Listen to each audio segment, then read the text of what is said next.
মৰমৰ ছাত্ৰ-ছাত্ৰীসকল, আজি আলোচনা কৰিবলৈ লৈছোঁ অনুশীলনী পেজ নম্বৰ 12ত যিখিনি অনুশীলনী আছে পাঠটি একেবাৰে শেষত থকা প্ৰশ্নখিনি সেইখিনি আলোচনা কৰিবলৈ লৈছোঁ। ইয়াত প্ৰথমতে দিয়া আছে তলৰ উষ্ণতাবিলাক চেলচিয়াছত প্ৰকাশ কৰা। আমি ইয়াৰ আগতেও কৰিছোঁ চেলচিয়াছত কেনেকৈ প্ৰকাশ কৰিব লাগে, কেলভিনত দিয়া থাকিলে সেইটো আমি ইতিমধ্যে আলোচনা কৰিছোঁ। তথাপিও ইয়াত আমি পুনৰবাৰ কৰিছোঁ। ইয়াতে মই ওপৰত মনত থাকিবৰ কাৰণে বা বুজি পাবৰ কাৰণে লিখি দিছোঁ 0 degree Celsius is equal to 273.16 kelvin. মানে আমি সেইখিনি 273.16 টো 273 বুলিয়ে লওঁ।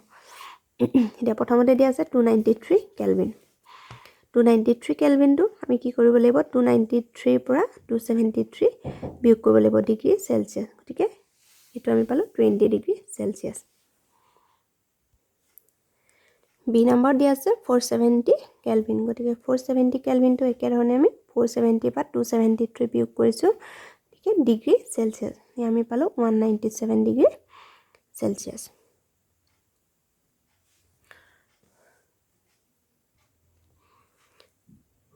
নেক্সট 2 নম্বৰ দিছে তলৰ উষ্ণতাবিলাক কেলভিনত প্ৰকাশ কৰা।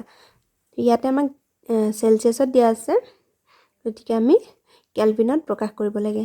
যিহেতু আমি কেলভিনৰ পৰা চেলচিয়াছলৈ নিওঁতে আমি বিয়োগ কৰিছিলোঁ 273, গতিকে ইয়াতে আমি চেলচিয়াছৰ পৰা যেতিয়া কেলভিনত প্ৰকাশ কৰিম তেতিয়া আমি সেই একে 273টো যোগ কৰিব লাগিব। গতিকে 25 ডিগ্ৰী চেলচিয়াছ দিয়া আছে, গতিকে আমি 25ৰ লগত 273 যোগ কৰিছোঁ। আৰু এইটো যিহেতু আমি 273 যোগ কৰিলোঁ সেইকাৰণে আমাৰ এই ডিগ্ৰী চেলচিয়াছটো নিলিখোঁ, ইয়াত আমি এককটো কেলভিন লিখিম। গতিকে আমি উত্তৰটো পালোঁ 298 কেলভিন। বি নম্বৰ দিয়া আছে 373 ডিগ্ৰী চেলচিয়াছ। গতিকে 373 লগত 273 যোগ কৰিছোঁ, আমি পালোঁ 646 কেলভিন।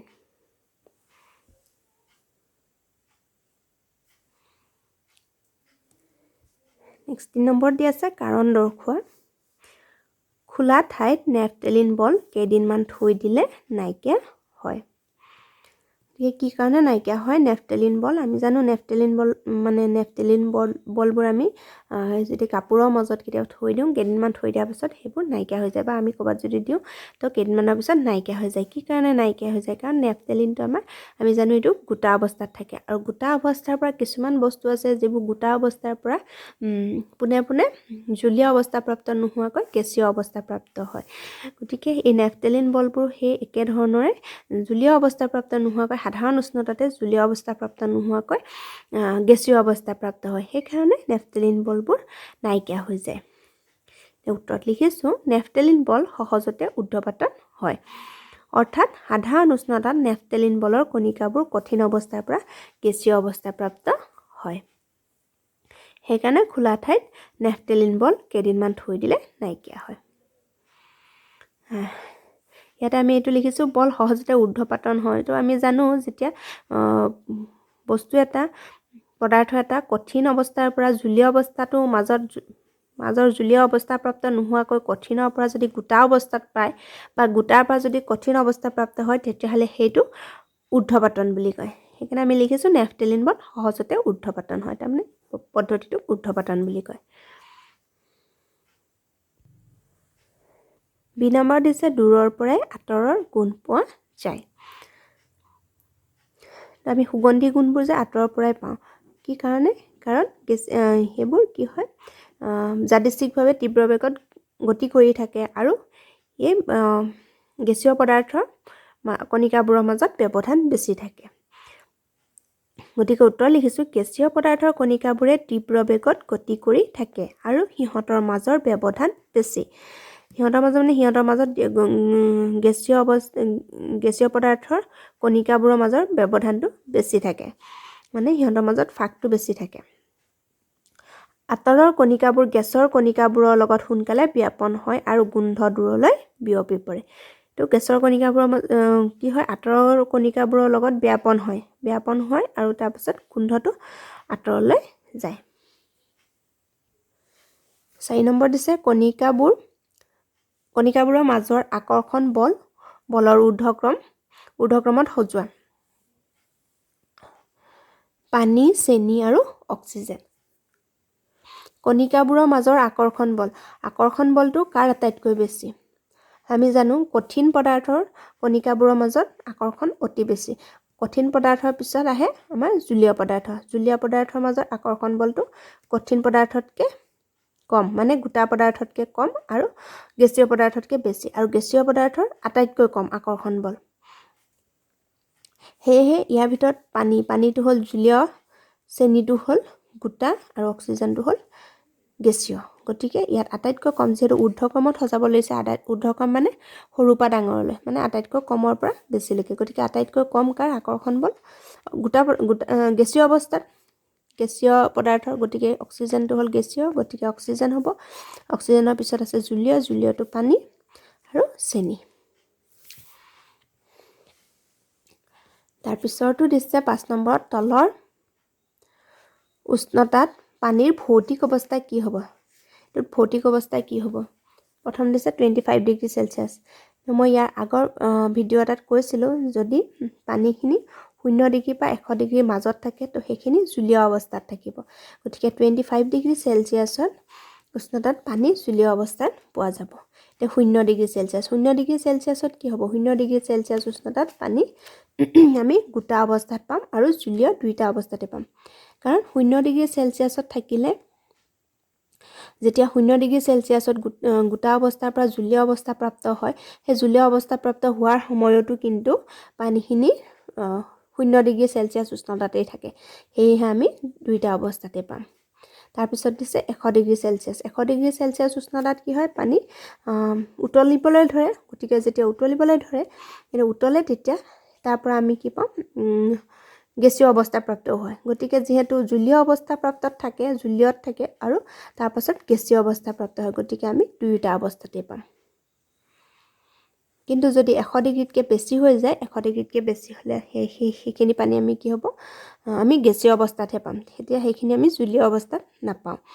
আৰু যদি 0 ডিগ্ৰীৰ তলত আহে, মানে মাইনাছত আহে, তেতিয়াহ'লে সেইটো আমি গোটা অৱস্থাতে পাম, সেইটো আমি জলীয় অৱস্থাত নাপাওঁ।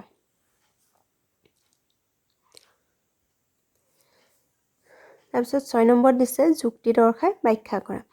সাধাৰণ উষ্ণতাত পানী জলীয়। সাধাৰণ উষ্ণতাত পানী জলীয়। কি কাৰণে জলীয়? কাৰণ আমাৰ জলীয় পদাৰ্থৰ ধৰ্মবোৰ পাওঁ আমি। গতিকে উত্তৰত লিখিছোঁ সাধাৰণ অৱস্থাত পানী জলীয়া। কাৰণ প্ৰথম পইণ্টটোত লিখিছোঁ, সাধাৰণ উষ্ণতাত পানীৰ নিৰ্দিষ্ট আয়তন আছে, কিন্তু নিৰ্দিষ্ট আকৃতি নাই। পানীৰ আয়তন আছে, কিন্তু তাৰ কোনো আকৃতি নাই। যি পাত্ৰত থোৱা হয় তাৰেই আকাৰ লয়। আৰু দ্বিতীয়টো, সাধাৰণ উষ্ণতাত পানী প্ৰবাহী, কাৰণ ই বৈ যাব পাৰে। বৈ যোৱা প্ৰৱণতাটোক আমি প্ৰবাহী বুলি কওঁ। গতিকে আমি ক'ব পাৰোঁ যে সাধাৰণ উষ্ণতাত পানী জলীয়। তাৰপিছত দিছে বি নম্বৰত, সাধাৰণ উষ্ণতাত লুৰ আলমাৰিটো কঠিন। গতিকে আমি সাধাৰণ উষ্ণতাত লুৰ আলমাৰিটো কঠিন কি কাৰণে বুলি ক'ব পাৰোঁ? কাৰণ সাধাৰণ উষ্ণতাত ইয়াৰ নিৰ্দিষ্ট আকৃতি আৰু আয়তন আছে। কাৰণ আলমাৰিটো আমি নিৰ্দিষ্ট আয়তনো পাওঁ আৰু তাৰ নিৰ্দিষ্ট এটা আকৃতিও পাওঁ। আৰু সাধাৰণ উষ্ণতাত ই দৃঢ়, ই কঠিন, ই সংকুচিত নহয়। সেইকাৰণে আমি ক'ব পাৰোঁ যে সাধাৰণ উষ্ণতাত লুৰ আলমাৰিটো কঠিন। নেক্সট 7 নম্বৰ দিয়া আছে, 273 কেলভিন উষ্ণতাত থকা বৰফে একে উষ্ণতাত থকা পানীতকৈ বেছি ঠাণ্ডা কৰে কিয়? 273 কেলভিন, তাৰমানে 0 ডিগ্ৰী চেলচিয়াছ। আমি 0 ডিগ্ৰী চেলচিয়াছ বুলি ক'লে অতি সহজতে বুজি পাওঁ 0 ডিগ্ৰী চেলচিয়াছটো, কাৰণ আমি সঘনাই ব্যৱহাৰ কৰি থকা হয়। গতিকে ইয়াত দিছে 0 ডিগ্ৰী চেলচিয়াছ উষ্ণতাত যদি আমি বৰফ লওঁ আৰু সেই একে উষ্ণতাত আমি পানী লওঁ, সেই বৰফখিনিয়ে কিন্তু বেছি ঠাণ্ডা কৰে। কি কাৰণে ঠাণ্ডা কৰে? কাৰণ 273 কেলভিন উষ্ণতাত থকা বৰফৰ তাপ শক্তি একে উষ্ণতাত থকা পানীতকৈ কম থাকে। কি কাৰণে কম থাকে?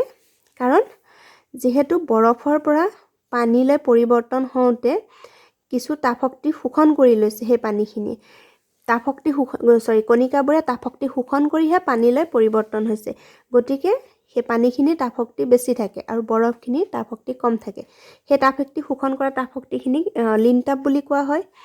গতিকে একে উষ্ণতাত থকা পানী সেয়েহে একে উষ্ণতাত থকা পানীতকৈ বৰফে বেছি তাপশক্তি শোষণ কৰিব পাৰে কাৰণ যেতিয়া তাপশক্তি বৰফে বেছিকৈ শোষণ কৰিব আমি যেতিয়া এটা গৰম বস্তু আমি পানীখিনি দিওঁ বা একে উষ্ণতাৰ বস্তু এটা যদি আমি পানীখিনিত দিওঁ সেই 0 ডিগ্ৰী চেলচিয়াছ উষ্ণতাৰ পানীত দিওঁ আৰু সেই বৰফত দিওঁ তেতিয়াহ'লে সেই বৰফখিনিয়ে সেই পদাৰ্থটোৰ পৰা বেছিকৈ তাপ শোষণ কৰিব পাৰিব কাৰণ বৰফখিনি 0 ডিগ্ৰী চেলচিয়াছ উষ্ণতাত থকা বৰফখিনি বেছি ঠাণ্ডা হৈ থাকে আৰু পদাৰ্থটো সোনকালে ঠাণ্ডা হয় সেইকাৰণে 273 কেলভিন উষ্ণতাত থকা বৰফে একে উষ্ণতাত থকা পানীতকৈ বেছি ঠাণ্ডা কৰে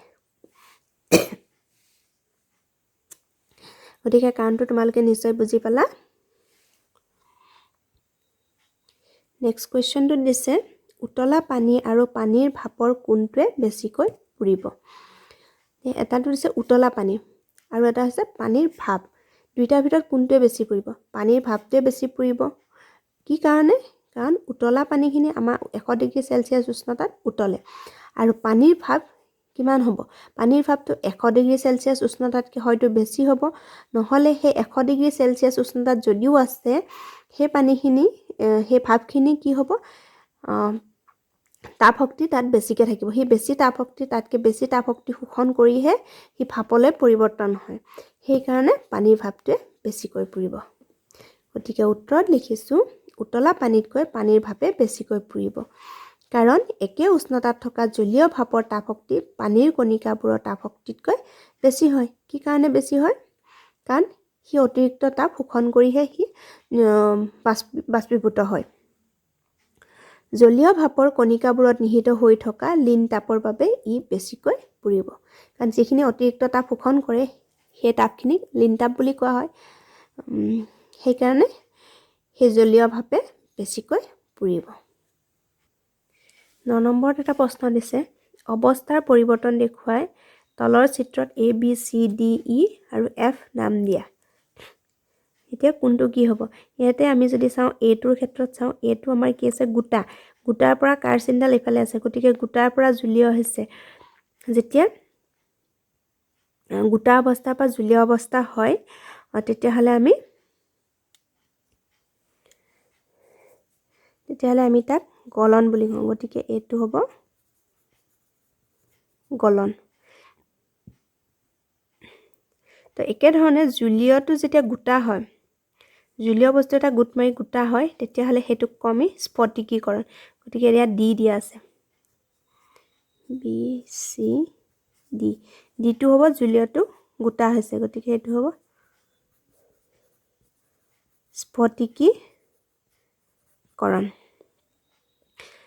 তাৰপিছত এটো আমি জলীয়টো গেছীয় পাইছো জলীয়টো যেতিয়া গেছীয় হ'ব জলীয়টো গেছীয় অৱস্থা প্ৰাপ্ত হ'লে এটো বি দিয়া আছে বিটো হ'ব গতিকে বাষ্পীভৱন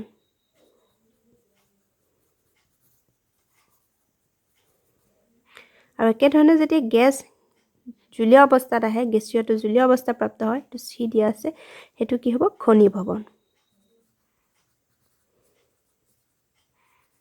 ঘনীভৱন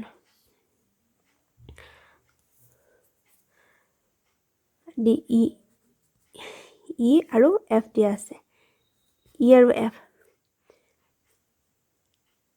ইটো দিয়া আছে গোটাটো গেছীয় হৈছে তাৰমানে গোটাটো ডাইৰেক্ট গেছীয় হৈছে ই জলীয় অৱস্থা প্ৰাপ্ত নোহোৱাকৈ গোটাটো গেছীয় হৈছে আৰু এফটো দিয়া আছে গেছীয়টো কি হৈছে গোটা হৈছে তাৰমানে গেছীয় বস্তু এটা জলীয় অৱস্থা প্ৰাপ্ত নোহোৱাকৈ গোটা অৱস্থা প্ৰাপ্ত হৈছে গতিকে এটোত গোটা বস্তু এটা যদি পদাৰ্থ এটা গেছীয় হয় বা গেছীয় পদাৰ্থ এটা গোটা হয় তেতিয়াহ'লে তাক কয়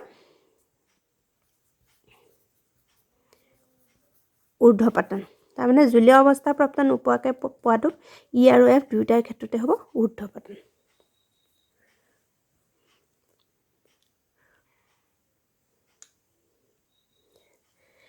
এইটো কিতাপত তোমালোকৰ ধুনীয়াকৈ দিয়াই আছে এইটো চোৱা গোটাটো জলীয় হৈছে গোটাটো জলীয় হ'লে তাক গলন বুলি কৈছে আৰু জলীয়টো যেতিয়া গোটা হয় তাক কৈছে স্ফটিকীকৰণ জলীয়টো যেতিয়া গেছীয় হৈছে তাক কৈছে বাষ্পীভৱন আৰু গেছীয়টো জলীয় হ'লে তাক কৈছে ঘনীভৱন এতিয়া গোটাটো যদি ডাইৰেক্ট গেছীয় হৈছে বা গেছীয়টো যদি ডাইৰেক্ট গোটা হৈছে তাক কৈছে ঊৰ্ধ্বপাতন গতিকে এইখিনি তোমালোকৰ কিতাপত ধুনীয়াকৈ দিয়া আছে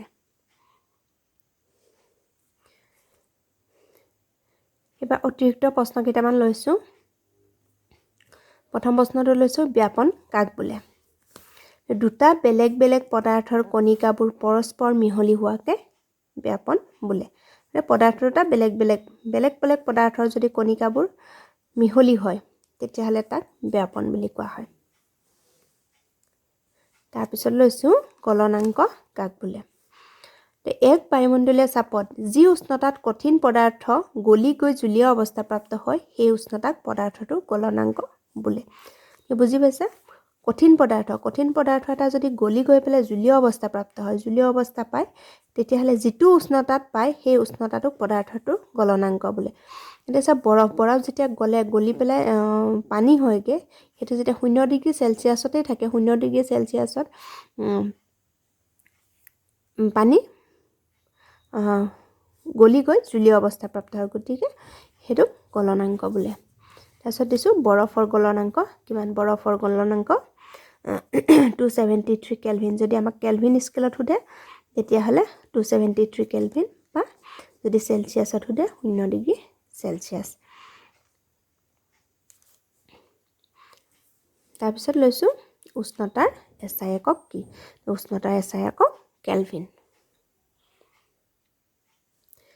তাৰপিছত লৈছোঁ বিকলনৰ লীন তাপ বুলিলে কি বুজা লেটেন্ট হিট অফ ফিউজন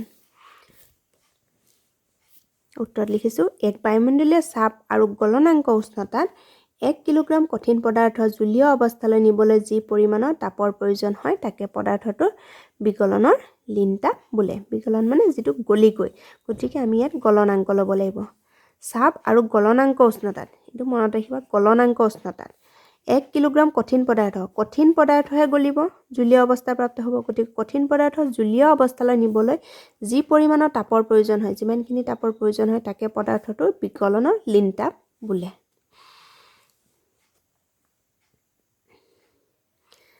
তাৰপিছত লৈছোঁ উতলাংক কাক বোলে বায়ুমণ্ডলীয় চাপৰ যি উষ্ণতাত জলীয় পদাৰ্থ উতলিবলৈ আৰম্ভ কৰে সেই উষ্ণতাকে পদাৰ্থটোৰ উতলাংক বোলে মানে জলীয় পদাৰ্থ এটা যেতিয়া উতলিবলৈ আৰম্ভ কৰে যিটো উষ্ণতাত উতলিবলৈ আৰম্ভ কৰে সেই উষ্ণতাটোকে উতলাংক বোলে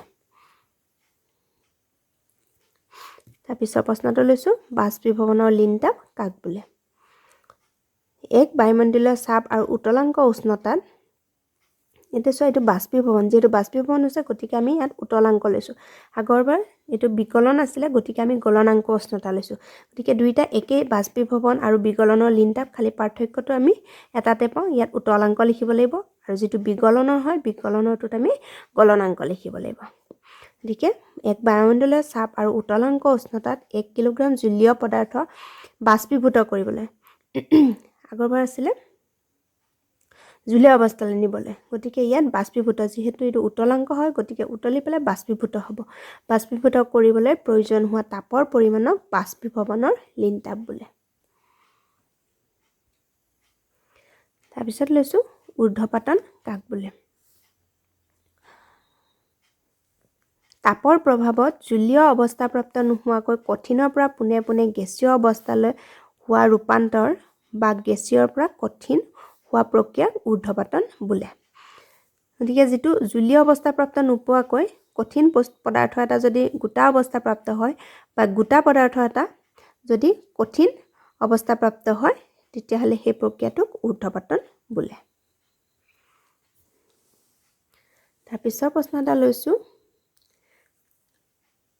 গোটা কাৰ্বন ডাই অক্সাইডক শুকান বৰফ বোলা হয় কিয় গোটা কাৰ্বন ডাই অক্সাইডৰ চাপ কমাই এক বায়ুমণ্ডলীয় চাপলৈ আনিলে ই জলীয় অৱস্থাপ্ৰাপ্ত নোহোৱাকৈ পোনে পোনে গেছীয় হয় সেইকাৰণে গোটা কাৰ্বন ডাই অক্সাইডক শুকান বৰফ বোলে গতিকে যেতিয়া চাপ কমাই অনা হয় চাপ কমাই আনিলে মানে গোটা কাৰ্বন ডাই অক্সাইডত যেতিয়া চাপ কমাই অনা হয় তেতিয়া ই জুলীয়া নোহোৱাকৈ পোনে পোনে গেছীয়লৈ হয় তাৰমানে ঊৰ্ধ্বপাতন হয় গেছীয় অৱস্থাপ্ৰাপ্ত হয় আৰু সেইকাৰণে গোটা কাৰ্বন ডাই অক্সাইডক শুকান বৰফ বোলা হয়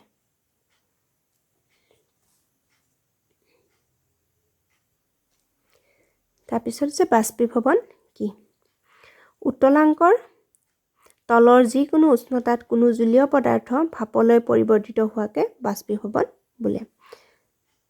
উতলাংকৰ তলৰ যি উষ্ণতাত যদি কোনো এটা জলীয় পদাৰ্থ ভাপলৈ পৰিৱৰ্তন হয় তেতিয়াহ'লে তাক বাষ্পীভৱন বোলে। তাৰপিছত আৰু এটা প্ৰশ্ন লৈছোঁ, বাষ্পীভৱন কি কাৰকৰ ওপৰত নিৰ্ভৰ কৰে? এতিয়া বাষ্পীভৱন কি কাৰকৰ ওপৰত নিৰ্ভৰ কৰে? বাষ্পীভৱন কেতিয়া হয় বা বাষ্পীভৱনৰ বেগ কেতিয়া বাঢ়ে, মানে বাষ্পীভৱন তীব্ৰতৰ কেতিয়া হয়?